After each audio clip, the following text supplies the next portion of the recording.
तुमने सत कर लिया, सत कराया तो जाने से इनकार क्यों कर रही हो? नहीं स्वामी, जब वही तरह की लड़ाई नहीं जाओ हम जई मुख से आगे सत कर लुई मुख से कही स्वामी हम बजर खसा दे चंद्रा के श्री बजर खसा दे बेटा तब का स्वामी हमारा नीति झुकी सुनो। ठीक है, अगर तुम मुझे जाने से रोकती हो तो ठीक है, मैं राज बंदूकर नहीं जाऊंगा। क्यों नहीं स्वामी?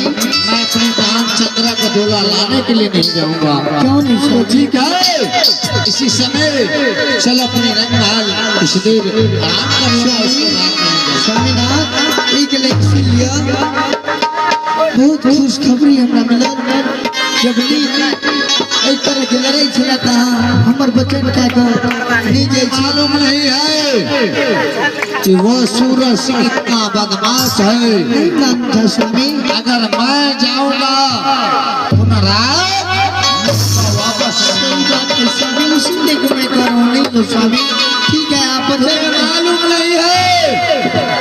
एक से एक क्षत्रियों के मेरे मूसा ने राज कलिंगर से बंधु कर दिया बहन चंद्रा को धोला लाने के लिए। सूरज सिंह ने सभी को बंदी बना करके कालागढ़ में बंद कर दिया।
ठीक है, कहती हो तो मैं नहीं जाऊंगा। चलो रंगमहल कुछ देर आराम करूंगा। एक लाइन वार्ता मुश्किल स्वामी यही बात कर मान गेलू तो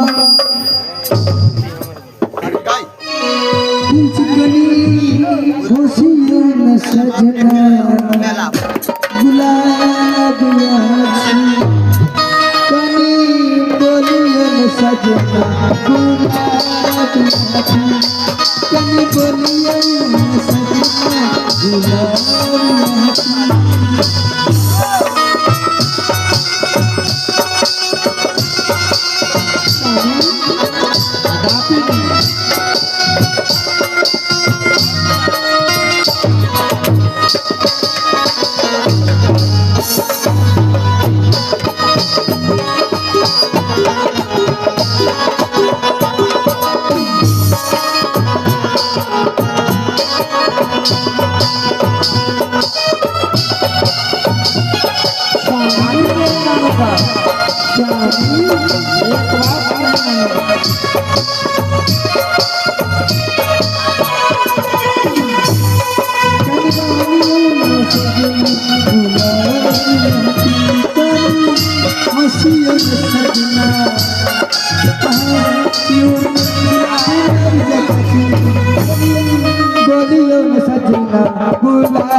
तुम कह दिया तो चलो अपनी रंगमान में उस दिन आराम कर लेंगे।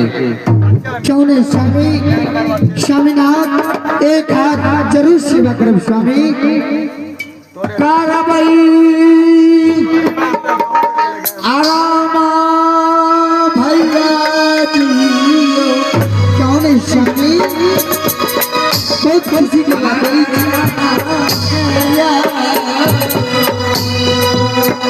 क्यों नहीं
स्वामी वो देखो मेरे नजर के सामने रथ पर बैठ करके क्या आ रही है। वो देखो सामने क्या आ रही है। स्वामी सामने तो लाइट लगे स्वामी वही देखो क्या आ रही है। स्वामी कहाँ दिखेगी स्वामी मैं दिखाता हूँ स्वामी वो देखो मेरे नजर के सामने क्या आ रही है। कहाँ है स्वामी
हे माँ दुर्गे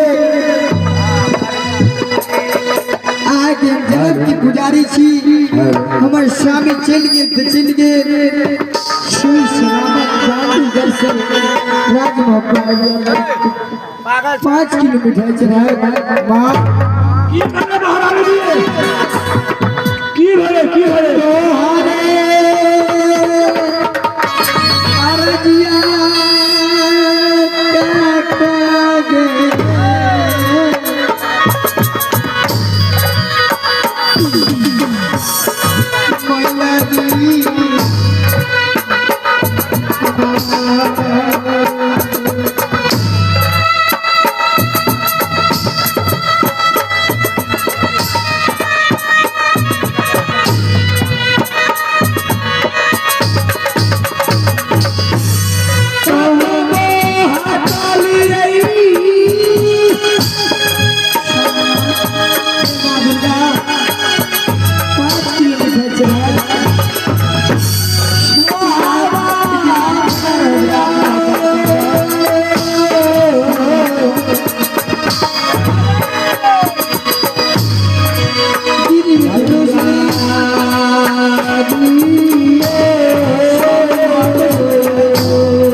भागले